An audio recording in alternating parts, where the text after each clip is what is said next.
অতঃপর নিজের কক্ষের দিকে চলে গেল আদ্রিত। শায়লা মির্জা পেছন গেলেন।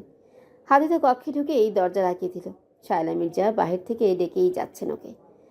বাবা, আমার কথাটা শুন। তোর বাবার কথা শুনিস না, বুড়ো বয়সে পাগল হয়েছে। তুই বেরিয়ে আয়, আমি তোর বাবার সাথে কথা বলে সব ঠিক করে দেব। তুই আয় মায়ের কাছে। আদ্রিত ভেতরে ঢুকেই এটা ওটা ভাঙতে শুরু করেছে অতিরিক্ত রাগে। ভাঙার এক পর্যায়ে হাঁটু কেড়ে বসে পড়ে ফ্লোরে। হাতের মুঠোতে এখনো আখির ফিরিয়ে দেওয়া সে আংটি।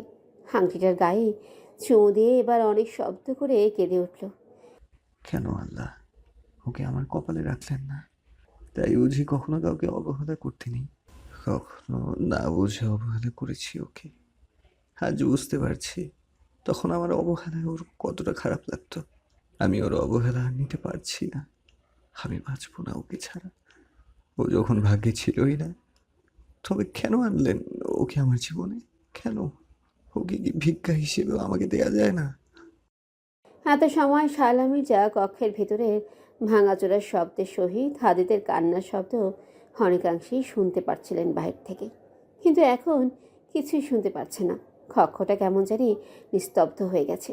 শায়লা মির্জার মনে চলতে শুরু হয়েছে আশঙ্কা। মায়ের মনে আশঙ্কা যেন বলে দিতে পারছে অনেক কিছুই। এবার উনি চেঁচিয়ে ডাকতে শুরু করলেন।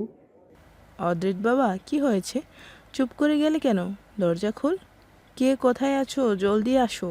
আমার ছেলে দরজা খুলছে না। কেউ আসো, আমার ছেলে না আবার কিছু করে যায়। ঘরের সবাই সেখানে ছুটে আসলেন। সবাই আদিত্যকে ডাকছেন, তবে কেউ সারা শব্দ পাচ্ছে না তার।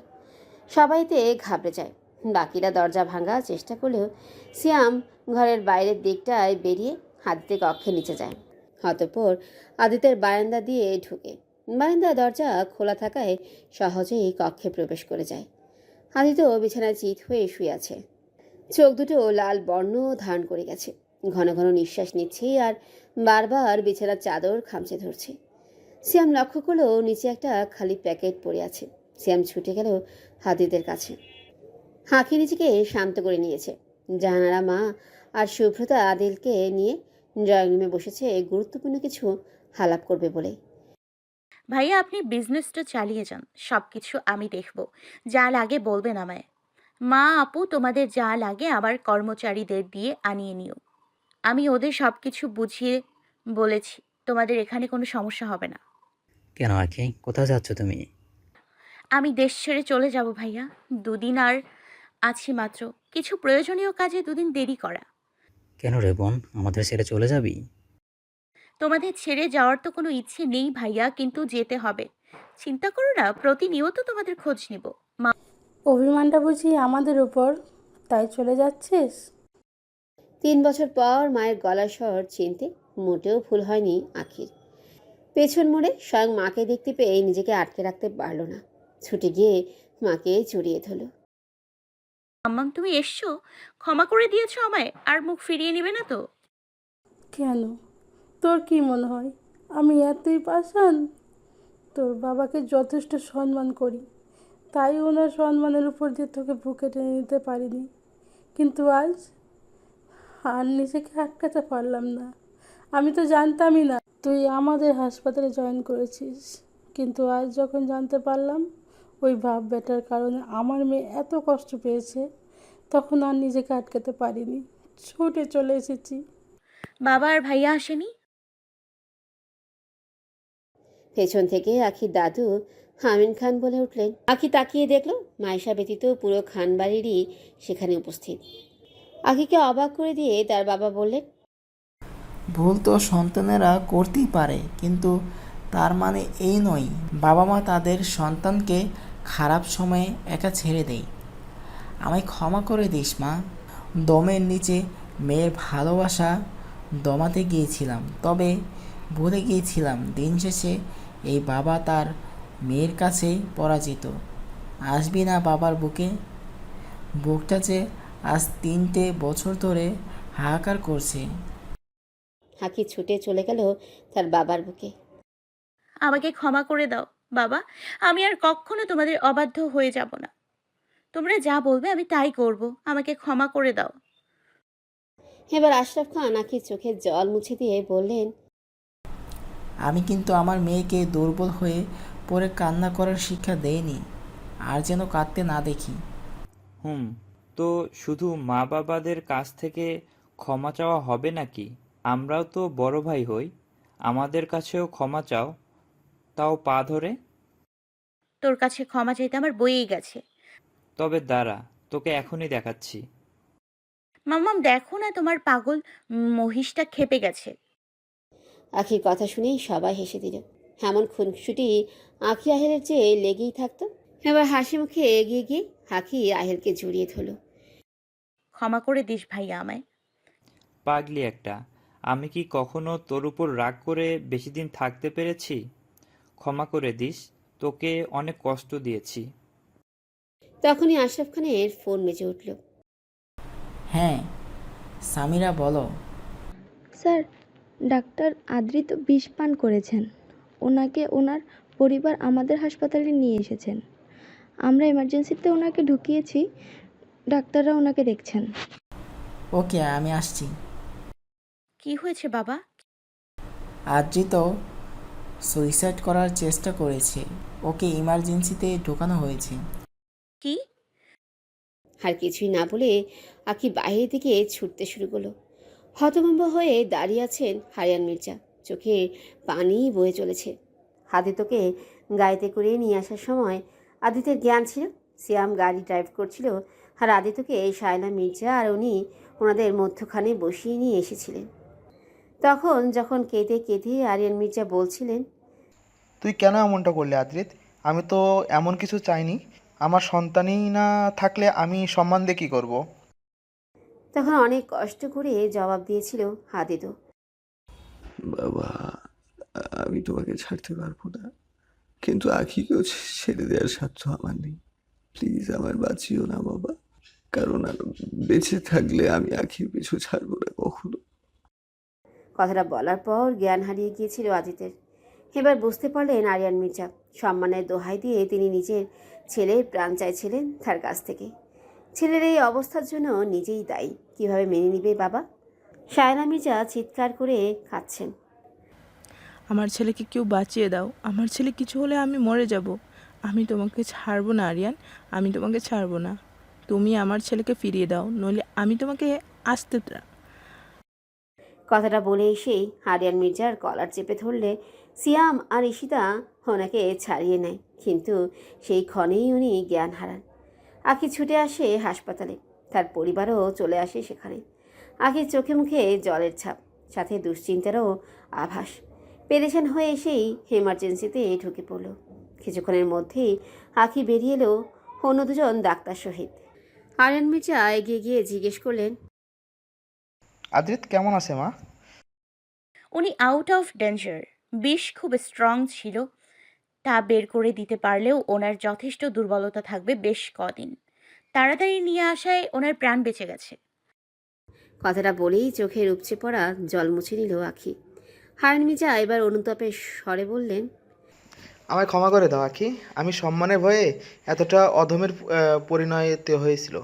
যেসব অনুভূতি মাটিতে চাপা দিতে গিয়েছিলাম, আমায় ক্ষমা করে দাও। আমার ছেলে তোমাকে ছাড়া বাঁচবে না। আমার ছেলের প্রাণ আমার কাছে বড়। আমাকে তুমি ক্ষমা করে দাও। চলে আসো আমার ছেলের জীবনে ফিরে। আখি জবাব দিয়ে ওঠার আগেই আশরাফ খান জিজ্ঞেস করলেন, কি হয়েছে আরিয়ান? কি বলেছিস তুই এমন আখিকে যে এখন ক্ষমা চাইতে হচ্ছে? অতঃপর আরিয়ান মির্জা সব কিছু হুবহু বলে গেলেন। কথাগুলি শুনেই মুহূর্তে আশরাফ খানের চেহারায় যেন কালো মেঘ নামল। রাগে চেহারা লাল বর্ণ ধারণ করে গেল। তোর সাহস হলো কি করে আরিয়ান, আমার মেয়েকে এত তুচ্ছ ভাবার? আর এখন নিজের ছেলের প্রাণ বাঁচাতে আমার মেয়ের কাছে এসে অনুপাপে জল ফেলছিস? দ্বিতীয়বার তুই আমার মেয়েকে অপবাদ করবি না, তার কি নিশ্চয়তা আছে? আমার মেয়ের খারাপ দিক খুঁজে তার ভালো দিক ঢেকে দেওয়া লোকগুলোকে কখনো ক্ষমা করব না। চলে আখি, পারলে নিজের ছেলেকে সামলা। আখি মাথা নিচু করে বাবার পাশেই চলে গেল। আদিত্যকে এ অবস্থায় ছেড়ে যেতে বুক কাঁপছে। এদিকটায় আর কখনো মা বাবার অবাধ্য যাবে না পণ করে নিয়েছে। আশরাফ খান আখির হাত ধরে হাঁটা ধরবেন, তখনই আরিয়ান মির্জা সামনে চলে এসে ওনাদের আটকালেন। আশরাফ, আমি নিজেই ভুল বুঝতে পেরেছি। শিক্ষিত হয়ে অধমের কাজ করেছি, আমায় ক্ষমা করে দে। আমি কথা দিলাম আখিকে মাথায় তুলে রাখবো সারা জীবন। তোর মেয়ে আমার ভিক্ষা স্বরূপ দিয়ে দে। আখি, আজ আমি তোর উপর নিজের চাহিদা চাপিয়ে দিব না। তুই যে সিদ্ধান্ত নিবি তার সমর্থন করব। তুই কি আরিয়ানকে একটা সুযোগ দিবি? বাবা, মানুষ মাত্রই তো ভুল। ভুল আমরা সবাই করতে পারি, তবে তার শুধরে নেয়ার চেষ্টা করতে পারি কজন? ডক্টর আদিত্য সারা জীবন অনেক কষ্ট পেয়েছেন, ওনাকে আর কষ্ট দিতে পারবো না আমি। একটা মানুষের প্রাণ থেকে বড় তো আর কিছু হতে পারে না।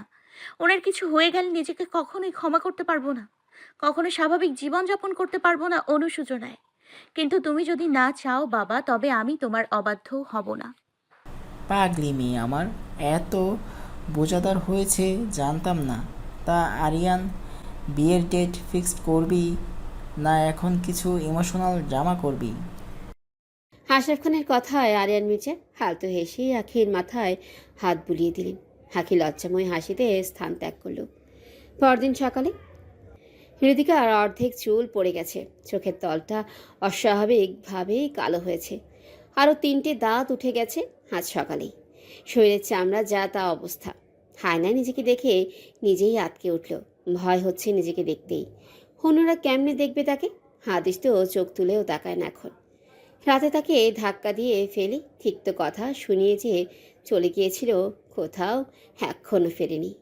পাশ দিয়ে হেঁটে গেলেও চোখ সরিয়ে রাখে এখন তার উপর থেকে। বাড়িতেও থাকে না তেমন। সকালে বেরোলে রাতে ফিরে। হঠাৎ গাড়ি আসার শব্দে আদৃশ এসেছে বুঝতে পারলেও হৃদিকা তার সাথে শেষমেশ একটা কথা বলবে ভেবেছে। এদিকে আদৃশ ঘরে ঢুকতে নিলেই দরজার পাশে একটা খাম পড়ে থাকতে দেখে। কৌতূহলবশত উঠায় সেটা। এভাবে কোনো খাম দরজার সামনে পড়েই বা কেন থাকবে? সেই চিন্তাতে খামটা উঠিয়ে ভেতরে দেখে। ভেতরে একটা রিপোর্ট দেখতে পায়। কিন্তু রিপোর্টটা পড়ার পর আদর্শের চোখ ছানা বড়া হয়ে গেল। চেঁচিয়ে উঠল হৃদিকা বলে। ঘরের ভেতর তেড়ে গেল। হৃদিকা হুটহাট সিঁড়ি বেয়ে নিচে নামলো। আদৃশ তার মুখের সামনে রিপোর্টটা ধরে চেঁচিয়ে বলল, এসব কি রিদিকা? তুমি প্রেগনেন্ট হতে পারো কি করে?